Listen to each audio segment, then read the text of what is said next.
तो लास्ट जो हमने लॉजिक देखा वो देखा कि चरक के अनुसार सिर का मांस भारी होता है। ठीक है, फिर इसके बाद देखा अस्थियां भारी होती हैं, मतलब सिर का मांस भारी है, अस्थियां भारी हैं। सुश्रुत की अगर बात करें, चरक की ओर बात कर लें, तो पुरुष का मांस गुरु, स्त्री का लघु, वो जनरल पॉइंट है। और सुश्रुत ने कहा कि चार पैर वालों में तो जो स्त्री है उसका मांस गुरु होता है, लघु होता है, माफ करें। चार पैर वालों में स्त्री का मांस लघु होता है, और पक्षियों में पुरुष का मांस लघु होता है। क्लियर? इतनी हमने बात की अब तक। देख लेना, कंफ्यूजन हो जाता है एक बार, ठीक से फिर देख लेना। आगे देखिए, सुश्रुत के अनुसार कुछ अन्य गुण।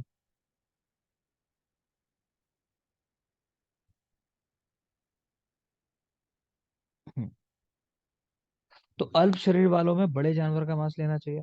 मतलब ऐसा, आप कोई नॉनवेज खाते हो जो साइज कंपैरेटिवली छोटा होता है उसका, नेचुरल उस एनिमल का, तो उनमें वो देखना है जिसका साइज बड़ा हो, यानी जो उनमें सबसे ज्यादा हेल्दी हो। ठीक है, तो अल्प शरीर वालों में बड़े जानवर का मांस ग्राह्य है।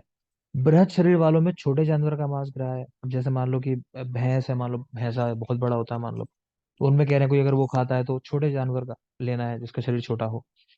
पुरुष का ऊपरी भाग गुरु होता है और स्त्री का अधो भाग, है ना। तो हम कहते भी हैं कि स्त्रियों में अधो शरीर जो है वहीं बाद में हम देखते हैं फैट वगैरह डिपोजिशन जो होता है वहीं ज्यादा होता है। तो स्त्रियों का अधो भाग गुरु होता है। फल भक्षी पक्षियों का मांस रूक्ष मांस, भक्षी पक्षियों का भ्रंगाण एवं मत्स्य भक्षी पक्षियों का मांस पित्तकारक होता है। ठीक है, कह रहे हैं फल खाने वाले जो पक्षी होते हैं उनका मांस रूक्ष होता है। जो मांस खाने वाले पक्षी हैं उनका मांस भ्रंगण कराएगा, जाहिर सी बात है, मांस खा के खुद भी ऐसे हो गए होंगे। और मछलियों का सेवन करने वाले व्यक्ति का मांस जो होता है वो पित्त को बढ़ाने वाला होता है। क्लियर? तो जैसे मांस का सेवन करोगे वैसे सर आदमी। आपकी वॉइस हाँ सर जैसे, वॉइस ब्रेक ब्रेक हो रही है। Voice sir break. Voice break हो रही है। एक मिनट बेटा, मेरी तरफ आ तो नहीं रहा ऐसा वॉइस ब्रेक वाला कुछ। एक मिनट देख लेते हैं, अभी बोलो। सर अभी अभी ठीक। ठीक है सर। ठीक है, चलो अभी ठीक सही है। है। एक मिनट बेटा।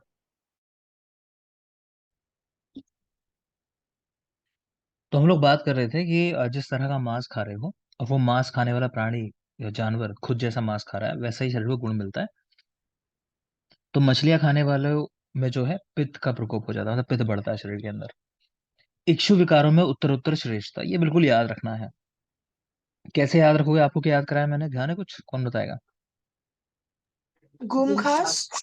ठीक है, तो बस ये वर्ड याद रखना, गुम खास, कि गुम हो गई खास चीज हमारी। गुम यानी, तो गा से गुड़ है, माँ से मत्स्य खंडिका, खास यानी खांड, और शाह से शर्करा, ऐसा करेंगे कि गुम हो गई हमारी खास चीज, जो हमें पसंद थी वो चीज खो गई हमारी, गुम खास। मधु के भेद, चरक के चार हैं, सुश्रुत के आठ हैं। चरक के चार हम लोग याद रखते हैं, माता कक्षा में बस घी पीती है, हमारी ट्रिक है उसके लिए। माता, तो माक्षिक, बोलो जल्दी बोलते जाओ वर्ण, क्योंकि मैं कंफ्यूज होता हूँ पहले में। ता से क्या है?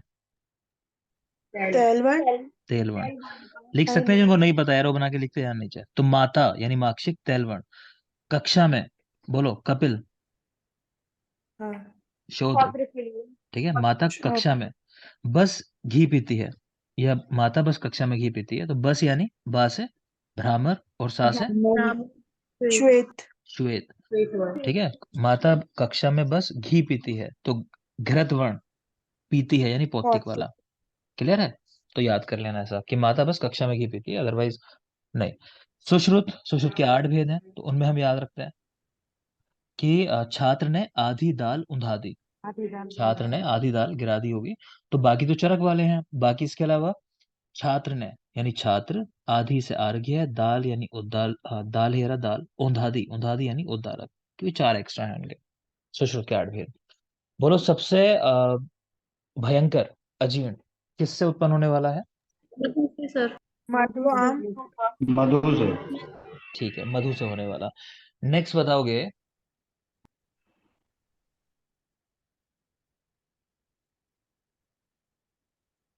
चलो छोड़ो, क्वेश्चन नहीं बन रहा, क्वेश्चन नहीं बन रहा, मैंने पूछा ही नहीं कुछ। एक्चुअली मैं वो कॉन्सेप्ट आपको बताना चाह रहा था कि आम गर्भ जो होता है ना, आम गर्भ, तो उस अगर मतलब किसी, हाँ मतलब मान लो प्रेगनेंसी है कहीं इन बिटवीन है, 9 महीने के पहले कहीं प्रेगनेंसी है, और वहां आम की वजह से कोई समस्या होने लगे स्त्री को, तो वो चीज बड़ी मुश्किल की गई है वहां पे ठीक करने को। तो कौन से बताया था आपको वहां पे कि गर्भ जो है वो भी एक तरीके से आम ही है, तो कुछ भी ऐसा देंगे डाइजेस्ट करने के लिए तो क्या होने लगेगा, रक्त का स्राव होने लगेगा, तो मतलब अबॉर्ट की तरफ बढ़ जाएगा जो शिशु है। तो वहां भी अजीर्ण के लिए बोला गया स्पेशल ध्यान रखना है। इसके अलावा आप देखोगे जो धात्री है, जो बालक को स्तन्यपान करा रही है, उसके लिए भी कहा गया है कि विशेष रूप से किससे उसकी रक्षा करनी है। तो उसको भी ऐसे लिखा गया कि अजीर्ण ना होने पाए उसको, ये खास ध्यान रखना है ना, क्योंकि जो उसको होगा वो बालक के साथ भी वैसा ही होगा जो उसको स्तन्यपान कराए। तो ध्यान रखोगे, दो चार पॉइंट है डिस्कस करना चाह रहा था, आगे देखते हैं। आगे गुणधर्म लिखे हुए हैं। तो ट्रिक अभी जो याद की हमने, माता बस कक्षा में घी पीती है तो रिलेट कर सकते हो, माता तो कह रहा पहला ये श्रेष्ठ होता है, बस ब्राह्मण श्वेतवर्ण, कक्षा में तो कपिल शूद्र, घी पीती है तो घृत और पौत्तिक वर्ण, सुश्रुत चार एक्स्ट्रा वो भी लिखे हुए हैं। माक्षिक को इन्होंने भी कहा श्रेष्ठ है, श्वास कास इनको नष्ट करने वाला है, श्वास कास नाशक। छात्र के लिए लिख रहे हैं कुष्ठ और प्रमेह हर, ठीक है, कुष्ठ और प्रमेह। अर्घ्य नेत्र रोगों में उपयोगी, ठीक है, तो नेत्र को अर्घ देना है मतलब। और दालक स्वर विकार में, कुष्ठ में और विष में काम करता है, तो देख लेंगे।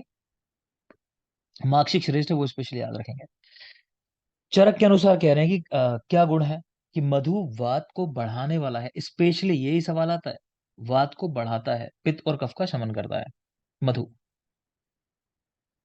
सुश्रुत त्रिदोष नाशक है, और प्रमेह में मधु निषिद्ध नहीं है, आपको दिखाया मैंने योग, सब योग का अनुपान जो है वो मधु ही दिया हुआ है। नेक्स्ट देखिए 10 प्राणायतन।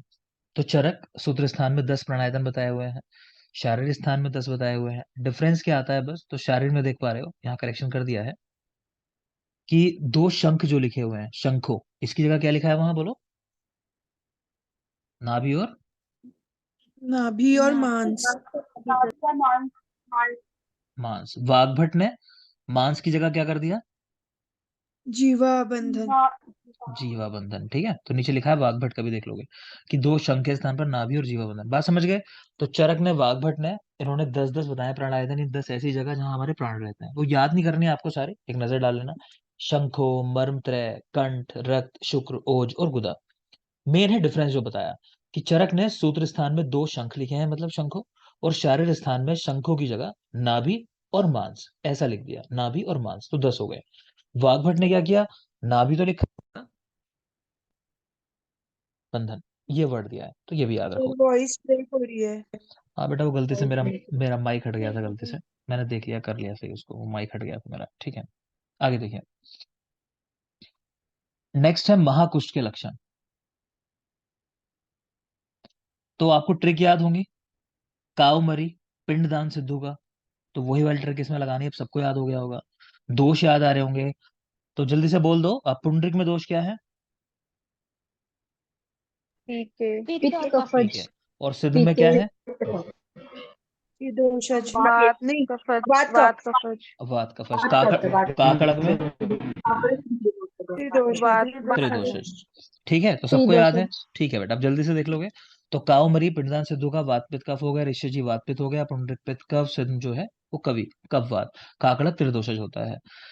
तो लक्षण भी वही मिलेंगे, वात वाले में वात के, तो इनको हम याद ही नहीं करते, जल्दी से देख लेंगे। विषम विस्त्रतानी, जंतुमंती, कृष्ण अरुण कपाल वर्णानी, नहीं पूछ रहा कोई। औदुंबर ताम्र वर्ण होगा पित्त की वजह से, वही पक्व गुलर वर्ण होगा। मंडल वाइट कफ की वजह से, श्वेत रोम। ऋष्य जी देख सकते हो चाहो तो, परुष अरुण वर्णानी, ऐसा ये वर्ण देख सकते हो, परुष और अरुण, यानी खर है और अरुण वर्ण का है। बहिरंतर शावानी की शाव वर्ण है अंदर बाहर से। पुंडरिक जो उसके मार्जिन हैं, तो उन पर कह रहे हैं रेड कलर का होता है, मध्य में रक्त श्वेत वर्णी है, कोई खास नहीं। सिद्ध में अलाबु पुष्पवत, ये स्पेशली याद रखना है, अलाबु पुष्पवत अच्छे कुसुम से भी, ऐसा करके हमने देखा था वहां कुछ, तो देख लेंगे। नेक्स्ट है काकड़क, काकड़ंती यानी गुंजा के समान।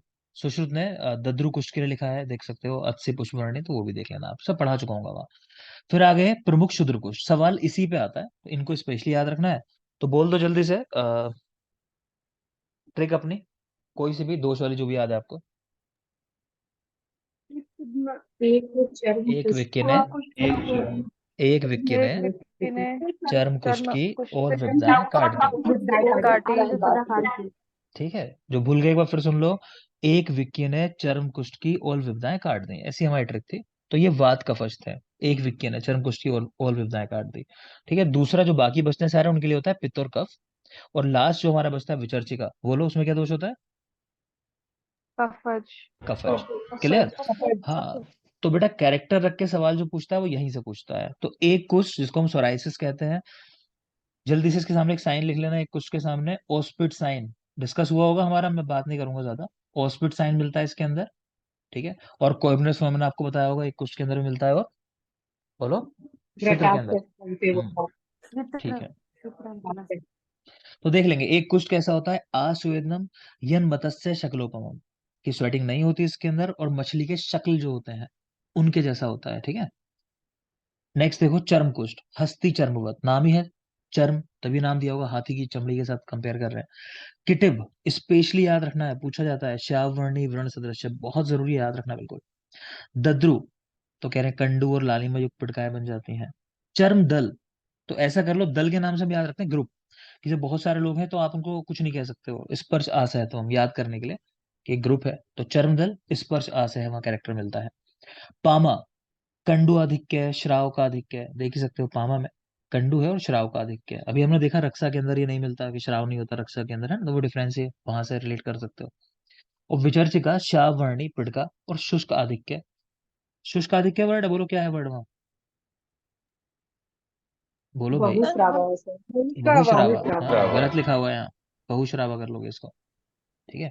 आगे चलिए, कृमि के लक्षण और आश्रय, जल्दी से सारा कुछ हमें पता होना चाहिए, बहुत सारे लोगों को याद होगा। जो मैं पॉइंट बोल रहा हूँ किसी को ना आते हो तो ऐड कर लेना, अदरवाइज हम बोलते चले जाएंगे। ठीक है।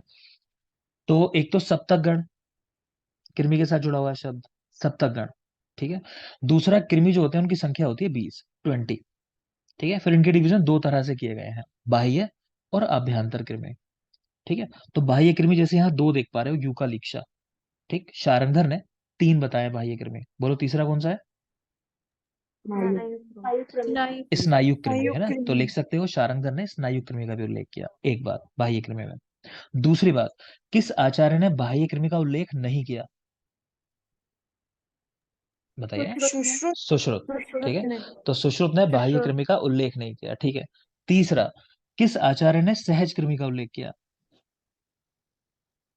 चरक। ठीक है। चरक। हाँ, चरक ने सहज कृमि का उल्लेख किया। इसके बाद एक हम ट्रिक याद रखते हैं इसमें याद करने के लिए, पूरक। चरक के जो नाम है बाकी कृमि के, ये तो हो गए बाह्य कृमि। आभ्यंतर कृमि का हो गया पूरक। पूरक यानी पुरीषज, रक्तज और कफज, उनकी संख्या कितनी है क्रमशः? पा से पूरक, पा से पांच, तो हम यहीं से शुरू करते हैं, 5, 6 और 7। ठीक है। कितने हो गए? 18। दो हो जाएंगे युगल इच्छा, टोटल 20 हो जाता है ऐसा। क्लियर? तो यहाँ देख सकते हो पुरीषज, रक्तज और कफज कृमि। पुरीषज 5 लिखे हैं, ककेरुक मकेरुक लेली साशूलक सोसुरात। आपको जिस ट्रिक से याद कराया होगा वहां याद करें ना, कि इसमें क्या याद किया था हमने? कमल उमल कुछ कोड बनाया था ना इसका, कमल के सास ससुर, कुछ ऐसा बनाया था हम, है ना, ककेरुक मकेरुक लेली तक, सास ससुर ससुरात सशुलक। रक्तज कृमि देख रहे हो 6, और के लिए ले लो सुरेश की माँ, ऐसा करके कुछ याद किया था इसका, तो देख लेना। तो केशाद, लोमाद, लोमदीप, सोरस, उदुम्बर, जंतु माता। अगेन कह रहा हूँ बेटा, जिनको नहीं पता ट्रिक वगैरह, मैं बोल इसलिए रहा हूँ कि पुराने लोग का रिवीजन हो जाए, आप लोग को भी नहीं लिखना है। आपको जितना सिंपल पॉइंट लग रहे हैं लिखने लायक उनको लिख लो, बाकी सारा आप पढ़ोगे चरक विमान के अंदर। ठीक है, मॉर्निंग शुरू करेंगे वहां सब पढ़ लोगे आप, विमान स्थान की बातें हैं। कफज कृमि है तो उसमें याद किया था हमने, बोलो आउच मदहोश करके याद करने के लिए 7 नाम। क्लियर? आगे आ जाएंगे। यहाँ देख लोगे जो टेबल बनी हुई है, इसमें क्या याद किया था हम लोगों ने? तो याद किया था, निदान की बात की थी हमने, कि रक्तज जो कृमि होते हैं उनका निदान क्या है? कुष्ठ के समान। ऐसा याद किया था, रक्तज कृमि कुष्ठ के समान उनका निदान है। दूसरा हमने याद किया था कि मलज कृमि जो होते हैं ना, उनके रहने का स्थान होता है केश शमश्रु लोम, यानी यहाँ रहते हैं, लेकिन इनको गिराने का काम जो करते हैं वो कौन से करते हैं? रक्तज कृमि करते हैं। यहाँ देख पा रहे हो, रक्तज कृमि। केश शमशु नख लोम पातन तरुण अस्थि का नाश करना। तो मेनली सवाल इसके ऊपर आता है। इसके अलावा कि ये गंडूपद आकृति के जो कृमि होते हैं कौन से होते हैं, तो ये श्लेष्मज कृमि होते हैं। गंडूपद आकृति श्लेष्मज कृमि है। और उड़ांशु संकाश यानी भेड़ के बाल जैसे कृमि जो होते हैं वो कौन से कृमि होता है? वो पुरीषज कृमि होते हैं। उड़ांशु संकाश ये पुरीषज कृमि होते हैं। ठीक है। तो यहाँ इतनी बात करेंगे। एक जो जनरल बात और बोल दो कि कुष्ठ के अंदर किस कुष्ठ में कृमि होते हैं? चरक के, मतलब वातिक पैतिक कफज में, और सुश्रुत के किसमें होता है? चरक के कपज में से, चरक के कफज में और में। सुश्रुत के पित्तज में। बागभट के अमर, वाग्भट का अमर, अमर। औदुंबर मंडल ठीक है, और ऋषिजीव। ऋषि जी। ठीक है बेटा। हाँ, मैं जरा बेटा नेट अपना ना चेंज कर रहा हूँ, कनेक्शन वाईफाई हो सकता है एक सेकंड के लिए ग्लिच आए, तो इसमें बने रहना, मैं चेंज कर रहा हूँ क्योंकि थोड़ा वाईफाई से कनेक्ट है, रेंज कम आ रही है थोड़ा। एक मिनट रुक जाओगे, आज कुछ दिक्कत हो रही होगी।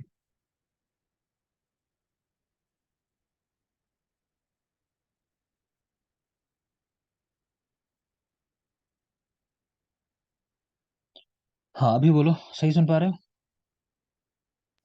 Yes sir. Yes sir. ठीक है। ऐसा होता है ना, वाईफाई की दो सिग्नल दिखाता है वो, 5G वाले और 4G वाले। तो 4G वाले की रेंज दूर तक होती है, 5G वाला वो 2-3 मीटर में काम करता है। अच्छा, तो मैंने वही कनेक्ट करा है 2 दिन से, तो आज लेकिन सही आ गया वापस ये 4G। ठीक है, देखते हैं आगे। तो नेक्स्ट हम बात कर रहे थे, ये टेबल देख लिया आपने, बहुत सारी चीजें हैं। मैंने कहा सवाल इन पे पूछे जाते हैं। इसके अलावा दो सिंपल चीजें आप याद रख सकते हो। पूछता है एक तो कौन से कृमि हैं जिनके बहुत सारे पैर होते हैं, यानी बहुपाद। तो कौन से कृमि है वो? मलज। ठीक है, तो मलज, पुरीश। हाँ, कौन से वाले मलज में? बाहर जो रहते हैं, ठीक है, बाह्य, बाह्य बाह्य वाले, बाह्य मल की वजह से होने वाले, तो उनके बहुत सारे पैर होते हैं। ठीक, तो बहुपाद। और एक पूछा जाता है कि कौन से कृमि है जो अति सूक्ष्म होने से दिखाई नहीं देते। रक्तज। ठीक है, रक्तज कृमि। और उनके पैर भी नहीं रक्तज। होते, है ना, रक्तज के पैर भी नहीं होते। तो आपादः मतलब बिना पैर वाले, और बहुपादा तो वो है बाह्य कृमि जो है, मलज कृमि। आगे देखें, तो रक्तज कृमि जो है रक्त के साथ ही मतलब चलते हैं, उनको अलग से जरूरत नहीं पड़ती पैरों की, अपने ब्लड स्ट्रीम के साथ ही आगे बढ़ रहे हैं, ये कॉन्सेप्ट है हमारे यहाँ।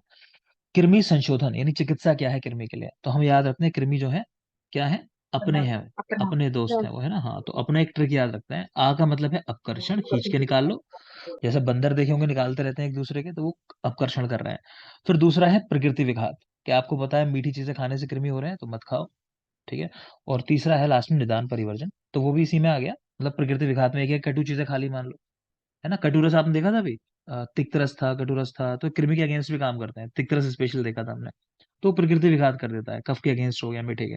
और निदान परिवर्जन के सीधा ही आपको पता है इस वजह से कृमि हो रहे हैं, भाई नहीं नहाता हूं मैं इसलिए कृमि हो रहे हैं, तो क्या चिकित्सा कराओगे? नहला दो कि भाई साफ हो जाओ। ठीक, आगे देखिए, तो कृमि संशोधनार्थ उपक्रम, तो कह रहे हैं कि पंचकर्म में से 4 जो उपक्रम है वो अपकर्षण के ही अंदर आते हैं या अपतर्पण में ही आते हैं। याद रखना, आपको बताया था आचार्य वाग्भट ने चिकित्सा 2 प्रकार की बताई है, कौन कौन सी? संतर्पण, अपतर्पण। ठीक है। हाँ, तो जो हमारा पंचकर्म होता है, पंचकर्म में से 4 उपक्रम अपकर्षण में या अपतर्पण में ही आते हैं, एक अनुवासन को छोड़ के। तो यही कह रहे हैं कि अपकर्षण करना है ना, तो अनुवासन को छोड़ के बाकी चारों चीजें इसमें आ जाएंगे।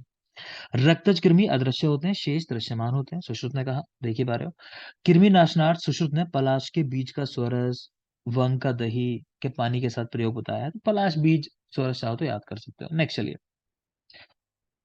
अगेन चरक विमान 8 सी चीजें चल रही हैं, थोड़ा टफ पोर्शन था वो वाला, तो देख लोगे, अब तो याद होगा ज्यादातर लोगों को किसने किसे क्या कहा। तो चरक के अनुसार कारण कौन होता है? भीषक होता है, चिकित्सक कारण है। करण क्या है? वो भेषज है, मेडिसिन हमारी, जिसकी सहायता से काम करते हैं। कार्य योनि जिस पे काम करोगे, वो क्या है? धातु वैषम है, कि धातु में विषम हो गई, उनको ठीक करना है। कार्य का फल क्या है? कि सुख मिलेगा बाद में, व्यक्ति ठीक हो जाएगा जब। अनुबंध क्या है? कि क्या? सर यहाँ कार्य नहीं लिखा है, कार्य में आरोग्य होता है। हाँ, कार्य भी लिख लो। हाँ, कार्य ठीक आरोग्य। है बेटा, तो कार्य लिख लो, वैसे इस तरफ लिखा हुआ है, कार्य भी लिख लो, कार्य आरोग्य होता है। कार्य क्या करना चाहते हैं हम? कि आरोग्य मिल जाए व्यक्ति को। धातु सामने, सर धातु हाँ, सामने आएगा ना कार्य में। हाँ बेटा, धातु साम्य है, लेकिन देखोगे आप आगे फिर बताया हुआ है ना विमान स्थान में, तो वहां बताया है धातु साम्य कर दिया, तो उसका लक्षण क्या है? तो आरोग्य, ऐसा करके बताया हुआ है वो। तो दोनों चीजें हो जाती हैं, ठीक है। धातु साम्य क्या है? कि धातुओं को सॉरी, कार्य क्या है? कि धातुओं को सम करना, मतलब, है ना, तो ठीक है बात। धातुओं को सम करेंगे, फल क्या मिलेगा? फिर आरोग्य आ जाएगा, मतलब उसकी वजह से, ऐसा है। नेक्स्ट देखोगे, चलो, तो कारण भीषक, आप तो याद करो सीधा जो लिखा है, कारण भीषक, करण भेषज, कार्य योनि धातु विषम में, कार्य का फल है सुख की प्राप्ति, अनुबंध होता है आयु का, आयु बनी रहेगी। देश 2 तरह का होता है, भूमि और आतुर, तो जमीन और हमारा शरीर। काल 2 तरह का, संवत्सर और अवस्थिक, एक जो टाइम चल रहा है मौसम के हिसाब से, और दूसरा अवस्थिक, पेशेंट की अवस्था क्या है। प्रवृत्ति प्रतिकर्म समारंभ, यानी अपना काम करने के लिए जो जो काम आप कर रहे हो कि काम पूरा हो जाए, वो सब प्रवृत्ति में आ जाता है। उपाय क्या है? तो कारण करण कार्य योनि, इन तीनों का सौष्ठव होना, सौष्ठव अभिधानम, तो ठीक से काम करना अपना अच्छे से। ऊपर की तीनों चीजें कारण, करण और कार्य योनि, याद रखना। ये रटना है बेटा, अगर नहीं आपको याद है विमान 8 पढ़ेंगे, वहां पढ़ाऊंगा, अच्छे से डिस्कस करूंगा, है ना। यहाँ तो लेकिन मान के चलेंगे कि याद है आप लोगों को। सुश्रुत देख लोगे तो डिफरेंस क्या आता है वहां पे लिख दिया कि कर्ता भीषक है और करण जो है वो रस है, कारण दोष है। ठीक है, तो कारण भीषक की जगह दोष कर दिया, ये देख पा रहे हो। कारण में वहां भीषक लिखा था, यही मेन बात है। चरक का जो कारण है वो भीषक है और सुश्रुत का जो कारण है वो दोष है, ये चीज स्पेशली याद रखना। बाकी भीषक को यहाँ कर्ता कह दिया, यानी काम करने वाला। करण वही भेषज थी, यहाँ रस लिखा है, तो एक ही बात है, भेषज को ही रस कहते हैं। ठीक है। अच्छा, आपको बताया होगा, अगर बताओ मुझे कि औषध और भेषज में अंतर किसने बताया है? काश्यप ने। तो वाग्भट हाँ, काश्यप ने बताया है, वाग्भट ने आदि बोला। अपना डिफरेंस जो है वो काश्यप का है, बिल्कुल याद रखोगे। काश्यप का। औषध और भेषज में अंतर लिख लो, काश्यप। दूसरा, ओशो नाम रसः, ये किसने कहा है? काश्यप। ये भी काश्यप का स्टेटमेंट है, इनको लिख लेना, मेरा ध्यान सर नहीं रहता है। हाँ एक बुधवार से। बेटा, एक तो औषध और भेषज में अंतर काश्यप ने बताया, औषध और भेषज में अंतर जरूरी पॉइंट है, डिस्कशन में रह जाते हैं कभी कभी, ध्यान नहीं आता तो औषध भेषज में अंतर काश्यप। दूसरा एक सवाल आता है, ओसो नाम रसा, ऐसा किसने कहा? ओसो नाम रसा, तो वो भी काश्यप का स्टेटमेंट है। ठीक, आगे देखिए, सीधा लिख लेंगे इनको, क्वेश्चन आ चुके हैं, सीधे याद करना है। तो यहाँ डिफरेंस देख लिया आपने, कारण भीषक है और यहाँ कारण दोष है, ये तो स्पेशली याद रखोगे, बाकी चीजें देख लेना। जिनको नहीं याद, चैप्टर विमान स्थान 8 पढ़ेंगे तो याद हो जाएगा। नेक्स्ट देखो, गर्भ के विकार, बेटा ये भी डिस्कशन कर चुके हैं, जल्दी से समझा रहा हूँ, जिसको नहीं पता समझ लोगे। देखो, 3 4 कंडीशन के नाम लिखे हैं यहाँ, एक है उपविष्टक, एक नागोदर, एक लीन गर्भ। तीनों में क्या अंतर है वो समझ लो। देखो, उपविष्टक वो कंडीशन है कि गर्भो वृद्धि ना प्राप्त होती, यानी गर्भ की वृद्धि नहीं होती। ठीक है, गर्भ में स्फुरण भी चल रहे हैं, मतलब नॉर्मल उसके जो मूवमेंट है वो भी आ रहे हैं, लेकिन गर्भ में वृद्धि नहीं हो रही, जितना साइज है उतना रुका हुआ है, एक बात। दूसरा है नागोदर। नागोदर में देख रहे हो, उद्रम वृद्धि अप्य अप्य अत्र हियते, यानी जो साइज था ना उससे भी कम होने लगा, साइज जो था उससे भी कम होने लगा, प्लस स्फुरणम चिरात, जो बच्चे के स्पंदन है वो देर से आने लगे। तीसरी कंडीशन है लीन गर्भ। लीन गर्भ क्या है? बालक सो गया, प्रसुप्तो ना स्पंदते, कोई स्पंदन ही नहीं होते उसमें, मूवमेंट ही नहीं हो रहे बच्चे के अंदर। क्लियर? तो 3 कंडीशन है, उपविष्टक, नागोदर, लीन गर्भ। उपविष्टक में साइज बढ़ नहीं रहा, बच्चे के स्पंदन हो रहे हैं। नागोदर में साइज बढ़ नहीं रहा, उल्टा कम होने लगा, हियते। ठीक है, और साथ में स्फुरण देर से आने लगे। और लीन गर्भ के अंदर बालक बिल्कुल प्रसुप्त हो गया, यानी खो गया, समझ लो, आपको पता ही नहीं चल रहा गर्भ है या नहीं है, कोई मूवमेंट नहीं है, तो ना स्पंदते, ऐसे ही याद रखना है। बाकी इसमें डिफरेंस डिस्कशन इसमें नहीं पढ़ोगे, जो कहा इतना याद कर लोगे। आगे देखिए, चरक उपविष्टक में कह रहे हैं स्पंदन के बारे में कुछ नहीं कहा उन्होंने, नागोदर में कह रहे हैं आज स्पंदन चिरात स्पंदन कि स्पंदन ना होना या देर से होना, और लीन गर्भ में स्पंदन नहीं होना, ऑलरेडी बता चुका हूं मैं आपको। नेक्स्ट चले, वाग्भट। तो वाग्भट उपविष्टक में लिख रहे हैं कि गर्भ की वृद्धि रुक जाती है पर गर्भ में स्पंदन होता है। उपशुष्क या नागोदर, ये पर्याय है, ये भी याद रखोगे। उपशुष्क कहूं मैं आपसे या नागोदर कहूं?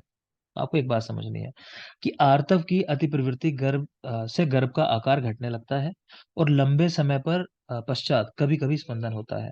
ठीक है, परिहीयमाणा, यानी साइज घट रहा है, हीन हो रहा है। ठीक है, फिर लीन गर्भ, गर्भ में स्पंदन का भाव, तो वही बात फिर लिखी है, अगेन याद नहीं करना, जो मैंने बताया उसी को दिमाग में रखोगे। उपविष्टक नागोदर की चिकित्सा क्या करते हैं? उपविष्टक में या नागोदर में? तो कह रहे हैं जीवनीय, भ्रंगणीय और भौतिक घृत का प्रयोग करते हैं। ठीक, ये तो किस लिए है? कि जो बच्चे का साइज नहीं बढ़ रहा उसको बढ़ाने के लिए। ठीक है, फिर अगला पॉइंट लिखा है, यान में बैठाकर शोभ कराना, अवजृंभण कराना, अवमार्जन कराना, यानी बार बार स्नान करवाना। ये आगे वाला पार्ट तब के लिए लिखा हुआ है कि आप पूरा पढ़ोगे तो वहां लिखा है उपविष्टक में, नागोदर में, कि बच्चा जो है गर्भ में बना रहता है, टर्म लेबर जो टाइम होता है हमारा वो अचीव हो गया 37 से 42 हफ्ते, उसके बाद भी प्रेगनेंसी कंटिन्यू हो रही है, तो उसको निकालने के लिए बाहर। ठीक है ना, तो ये चिकित्सा आ गई कि यान में बैठाकर शोभ करवाओ, अदरवाइज तो मना ही होती है ना प्रेगनेंसी में चीजें। नेक्स्ट आ जाएंगे लीन गर्भ। अब बच्चा फिर लीन हो गया, पता नहीं चल रहा कहाँ है, तो कह रहे हैं शयन, गाय, मत्स्य, ताम्रचूड़ के मांस का प्रयोग, यानी नॉनवेज खिलाना है, क्योंकि हमने देखा है कि मांस को बढ़ाने में, बोलो श्रेष्ठ क्या है? मांस। मांस। ठीक है ना? तो हाँ, तो बच्चा बिल्कुल लीन है, ये मान लिया कि शायद इतना कम साइज है कि दिखाई नहीं दे रहा, तो ये मांस खिला के उसका साइज बढ़ाने की कोशिश कर रहे हैं। बाकी मूली का यूश, उड़द की दाल, उदर वंक्षण कटी आदि पर अभ्यंग करा रहे हैं कि अब उसको मतलब प्रसव हो जाए, कहने का मतलब है। तो ये आगे वाली स्टेज है। फिर आगे चलिए क्लास। तो चरक के अनुसार क्लास के 3 भेद: दारुण, चारुण, श्वेत्र, रक्त मांस मेद आश्रित, रक्त ताम्र श्वेत वर्ण, सबको याद आ रहा होगा। उत्तर उत्तर दुसाध्य है। अब ये बात फिर समझ लेना कि जिन लोगों ने पढ़ा नहीं है बेटा, तो जब भी ये पॉइंट आएंगे जो आपने पढ़े हैं तो आपको अच्छा लगेगा, क्योंकि आप पढ़ चुके हो। ठीक, ऐसे ही दूसरे लोग के साथ है, क्योंकि आपने पढ़ा नहीं है तो आपको कहीं कहीं हल्की फ्रस्ट्रेशन लग सकती है अभी, जिन्होंने नहीं पूरा पढ़ा है। ठीक है ना? और पढ़ लोगे तो ऐसे ही मजा आएगा। जैसे ये पॉइंट अगर किसी ने अच्छे से याद कर लिए हैं कुछ वाले, तो उनको अच्छा लग रहा होगा देख के पोर्शन जब भी आता होगा कि अच्छा ये तो हमें आता है। ठीक है? तो बस यही करना है, सब तैयार करते चलो अच्छे से, चीजें जानती पहचानती आएंगी, फिर मजा आने लगेगा। नेक्स्ट देखिए, तो दुसाध्यता का क्रम तो ये भी आप जानते हो: दारुण, चारुण, श्रुति, सुश्रुत के 3 भेद: वात, पित्त, कफ। देखा था हमने कि वातिक वाले में क्या होता है? परिध्वंस। यही बता दो, माधव का ये कैरेक्टर कहाँ है? पैतृक में। पैतृक में। ठीक है। अगर नहीं बताया आपको तो याद रखेंगे कि सुश्रुत के अनुसार बालों का गिरना वो किस क्षेत्र में होता है? तो वातिक क्षेत्र के अंदर। और माधव के अनुसार यही चीज होती है पैतृक क्षेत्र के अंदर, रोम विध्वंस। ठीक है, बाकी कुछ खास नहीं है। कुछ प्रमुख न्याय। तो चरक चिकित्सा 15 में आपको पढ़ाऊंगा। अब ये न्याय मैं वहां नहीं पढ़ाऊंगा आपको, ठीक, क्योंकि मैं यही बता दे रहा हूँ, क्योंकि अब सामने आ गई ये चीज, तो वहां नहीं मेहनत करेंगे इसमें। चलो देख लो। तो कुछ न्याय के नाम लिखे हैं: शीर दधि न्याय, सर्वात्मना परिणाम पाक या क्रम परिणाम पाक। सामने लिखा है कि दृढ़ बल प्रतिपादित है। एक लॉजिक पहले तो क्लियर कर लो। एग्जाम में अगर मान लो कि ये वाला न्याय पूछ लीजिए, यहाँ नाम लिखे हुए हैं, तो चरक में कहीं भी न्याय की बात नहीं हुई है, उन्होंने कोई बात नहीं की है ज्यादा। ठीक है, तो उनके टीकाकार हैं दृढ़ बल या संपूर्णकर्ता कह लो, तो इन्होंने कमेंट किए हैं उसके ऊपर जो भी किए हैं। ठीक है, तो अगर एग्जाम में दृढ़ बल ऑप्शन में नहीं दिया हुआ तो आप क्या आंसर लगाओगे? चरक लगा देना, अगर दिया हो चरक वहां। क्लियर? सेम चीज है कि मान लो जैसे यहाँ अरुंधत लिखा हुआ है, तो ये वाग्भट के टीकाकार हैं। अगर अरुंधत का नाम नहीं दिया एग्जाम में तो आप वाग्भट भी लगा सकते हो आंसर, अगर अरुंधत नहीं दिया हुआ है। क्लियर है मेरी बात? बाकी देख लेते हैं, यहाँ स्पेसिफिक लिखा हुआ है बिल्कुल। तो पहला है शीर्षधि न्याय, सर्वात्मना परिणाम पाक या क्रम परिणाम पाक। ये दृढ़ बल प्रतिपादित है। क्या होता है? जितना शीर लोगे उतना दही बन जाएगा, है ना? नवरात्रे चल रहे हैं, दही जमा रहे होगे सब लोग, खूब बढ़िया से ज्यादा ज्यादा खा रहे होगे, नॉर्मल डेज से भी, है ना? तो क्या करते हैं, जितना दही चाहिए, जितने लोग व्रत रखेंगे घर में, मम्मी उतना ज्यादा दूध बढ़ा देंगे। क्यों? उनको पता है कि जितना दूध होगा उतना दही बनेगा। क्लियर? तो ये शीर्षधि न्याय है। इसी को सर्वात्मना परिणाम पाक भी कहा गया। मतलब कि जितना दूध उतना दही में बदल गया, वही बात होगी दोबारा घुमा के। ठीक है? या फिर अगर सही से लगाना चाहूं तो जैसा मांस के बारे में आपको बताया मैंने अभी, कि मांस को बढ़ाने में मांस श्रेष्ठ है, तो उसमें कॉन्सेप्ट लिखा हुआ है कि जितना मांस खाया जाता है ना, वो शरीर में जाके सीधा मांस के अंदर कन्वर्ट हो जाता है पूरा का पूरा। ऐसा लॉजिक है हमारे यहाँ। ठीक है, तो वही चीज है सर्वात्मना परिणाम पाक। एक है बेटा क्रम परिणाम पाक, ये भी इसी का नाम है। क्यों? कि जब दूध से दही बनती है तो वो क्रमशः बनती है, एक साथ नहीं बन जाती। धीरे धीरे धीरे स्टेजेस आती है। आप देखोगे मंदक दधी की स्टेज आती है, हम लोग पढ़ते हैं ना कि अभिषेक करने में मंदक दही श्रेष्ठ है। तो वो कैसा दही है? ठीक से नहीं जमा जो, और बाद में वही हार्ड हो जाता है, तो दही बन जाता है पूरी तरह से। क्लियर है? तो ये तीनों एक के ही पर्याय हैं: शीर्षधि न्याय, सर्वात्मना परिणाम पाक, क्रम परिणाम पाक। किसने दिया? दृढ़बल ने दिया। नेक्स्ट देखो केदारी कुल्या न्याय। तो केदारी कुल्या की एक क्यारी जा रही है, मान लो नाली जा रही है, मान लो इस नाली के पास में खेत है मान लो आपके। ठीक है, और मान लो ट्यूबवेल जो है यहाँ पे है, ये सोर्स है पानी का। तो सीधी सी बात है, जो क्यारी पहले पड़ेगी उसको पहले न्यूट्रिशन मिल जाएगा। ठीक, तो ये कहता है कि जब रस चलेगा हृदय से, तो जो अंग पास में होगा उसको पोषण मिलेगा, जो दूर होगा उसको कम पोषण मिलेगा। जाहिर सी बात है उस तक पहुंचेगा नहीं ज्यादा। इसको कैसे समझ सकते हो? आपको एक फिनोमेना बताया था, रेनॉल्ड्स फिनोमेना, मैंने, ध्यान है? कि उसमें क्या होता है, हमारे डिस्टल बॉडी पार्ट जो होते हैं, जैसे हमारी टिप ऑफ फिंगर, हाँ, तो वहां गैंग्रीन हो जाता है कई बार सर्दियों के दिनों में, जैसे वहाँ वेजो कंस्ट्रिक्शन हो गया बहुत सीवियर। क्लियर? तो क्योंकि वो बिल्कुल एंड ऑर्गन्स है, तो वहां दिल से सबसे ज्यादा दूर है वो। ठीक है, इसलिए वहां समस्या हुई। क्यों? क्योंकि लास्ट ऑर्गन है। मेरी बात समझ में आ रही है? तो ये सेकंड न्याय है हमारा, केदारी कुलिया न्याय। तो ये भाव प्रकाश ने दिया है। थर्ड आप देख पा रहे हो, एक काल धातु पोषण पक्ष। ये क्या कह रहे हैं रुंदत? कि नहीं, ऐसा कुछ नहीं है कि जो अंग आ गया उसको पहले न्यूट्रिशन मिलेगा, कि भाई सब बराबर हैं, सबको एक साथ न्यूट्रिशन मिलेगा, कोई भेदभाव नहीं किया जाता। तो ये अगली बात आ गई, एक काल धातु पोषण पक्ष, कि शरीर को न्यूट्रिशन एक साथ मिल रहा है। ठीक, इसको कैसे ले सकते हो? ऐसी चीजें जिनका एब्जॉर्प्शन बहुत जल्दी शुरू हो जाता है, जैसे मान लो पानी है ना। तो जैसे इधर आपने पिया, तो एकदम से ऐसा नहीं होगा कि वो ड्राइनेस के सिम्टम जो है कि भाई सिर के ऊपर तो आ रहे हैं, हाथों पे कम आने लगे या पैरों पे कम आने लगे, वो एक साथ पूरी बॉडी को एकदम ब्लड के अंदर पहुंचा। और ठीक है ना, तो वो वाली चीजें जो एकदम एब्जॉर्ब हो जाती हैं बॉडी में, कहने का मतलब है। तो एक काल धातु पोषण पक्ष। नेक्स्ट है शीर दधि न्याय। चरक तो आपने पढ़ ही लिया, चरक दृढ़ वाले एक ही बात कहेंगे। सुश्रुत केदारी कुल्या न्याय, खले कपोत न्याय। तो केदारी कुल्या वही भाव प्रकाश वाला, और दूसरा देख रहे हो खले कपोत न्याय। खले कपोत क्या है कि गांव में कबूतर लोग पाल के रखते हैं, देखा होगा, तो उनको दाना डालते हैं, तो वो दाना मिक्स होता है, कई सारी चीजें मिली होती हैं उसके अंदर, तो वो फेंक देते हैं कबूतरों के लिए। और हर कबूतर अपने हिसाब से अपने काम की चीज जो है वहां से उठा लेता है। ठीक है ना, जो उसको चाहिए, मक्का चाहिए किसी को भी, जो गेहूं का दाना चाहिए, तो अपने आप डिसाइड करते हैं हमें क्या चाहिए। तो वो है खले कपोत न्याय, कि हर एक कपोत जो है अपने हिसाब से खल करेगा। खल करना है नहीं, चरना। क्लियर। तो ये है खले कपोत न्याय। ये कहाँ पे काम करता है, जैसे कुछ आप चीजों के बारे में पढ़ते हो, टॉक्सिसिटी, मान लो जैसे मैं बात करूं कि पीसीएम की हम बात करते हैं कि कहाँ पे टॉक्सिसिटी आएगी, लीवर में आएगी, है ना। लीवर में क्षमता है उसको, मान लो ज्यादा यूज करने की या ले जाने की, या कॉपर का डिपोजिशन है, केशर फ्लेशर रिंग बनती है आंखों में, क्यों बनती है, आइरिस की चारों तरफ क्यों बनती है, क्योंकि कॉपर डिपोजिशन की संभावना वही है। बात समझ में आ रही है। तो स्पेसिफिक ऑर्गन है स्पेशल चीज के लिए, वो ही ज्यादा ससेप्टेबल है कि वहीं जाएंगी वो चीजें। तो ये होता है खले कपोत न्याय। और नेक्स्ट है वाग्भट का एक काल धातु पोषण पक्ष। अगेन आप जानते हो ओरिजिनली अरुण दत्त ने दिया है वो एक काल धातु पोषण पक्ष, लेकिन वाग्भट के टीकाकार है, तो उस तरह से समझना है। अब सवाल आपसे वाइवा में क्या आता है कि हमारे शरीर में पोषण कैसे चलता है, कोई पूछेगा आपसे कि किस न्याय से होता है पोषण, तो आपका आंसर क्या होगा कि अलग अलग जगहों पर अलग अलग। हाँ बेटा, है ना, तो जगह सारे। से होता है। ठीक, तो मैंने आपको उदाहरण दे दिए कुछ समझाने के लिए। तो अलग अलग न्याय अलग अलग तरीके से काम करते हैं अलग अलग जगह पे। तो ये सारे रटे होने चाहिए जब हम पढ़ने आएंगे आगे। नेक्स्ट देख लो, इस बार क्वेश्चन था वो, कुछ लोगों को चिकित्सा के क्वेश्चन दिए थे, तो एक गलत क्वेश्चन पूछ लिया था कि किसकी उपधातु है। वो क्वेश्चन गलत था आपका, है ना मुस्कान। ठीक है, चलो देख लेते हैं। तो एक तरफ धातुओं के नाम लिखे हैं, रस, रक्त, मांस, मेद, अस्थि, मज्जा और शुक्र। उनके सामने उपधातु लिखी हुई है, चरक की और शारंगधर की। सेम मल लिखे हुए हैं, चरक के और शारंगधर के। ठीक।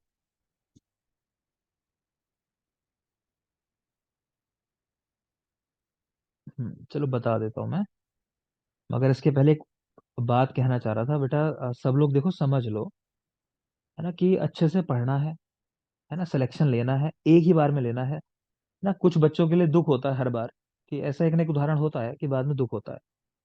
ठीक है। अब जैसे मैं अभी की अगर बात करूं, तो आज ही एक बच्चे का मेरे पास फोन आया अपने पुराने स्टूडेंट का, है ना। तो उस समय क्या होगा, लाइफ के अंदर कुछ सब कुछ ठीक चल रहा होगा, है ना, टाइम होता है हमारी लाइफ के अंदर, सब कुछ ठीक होता है, हम सोचते नहीं कि आगे चल के क्या होगा। तो तब हम हिम्मत हार जाते हैं, फिर हम क्या करते हैं कि आज ठीक है, मजा आ रहा है इस लाइफ के अंदर, ऐसी ही चलेगी शायद ये, तो हम थोड़े लापरवाह हो जाते हैं, है ना। फिर बाद में रियलाइज करते हैं। उस बच्चे की अच्छी बात क्या है, उसने बात कर लिया आज मेरे से, है ना। कई बार लोग बात ही नहीं कर पाते, फिर वो क्या टाइम होता है, और गंदा समय होता है कि आप किसी से बात नहीं कर रहे हो, अकेले हो, परेशान हो मन के अंदर, है ना। तो मतलब एक बच्चे के साथ ऐसा ही हुआ कि उस समय नहीं मेहनत की उसने ज्यादा। ठीक है, तब लाइफ बहुत अच्छी थी, मतलब मैं इवन जुड़ा हुआ था फेसबुक पे भी, मैं देखता था पोस्ट वगैरह कभी दिख जाती हैं सामने, तो लगता था हाँ लाइफ में सब कुछ अच्छा चल रहा है। लेकिन अभी समस्याएं आने लगी हैं कुछ, है ना।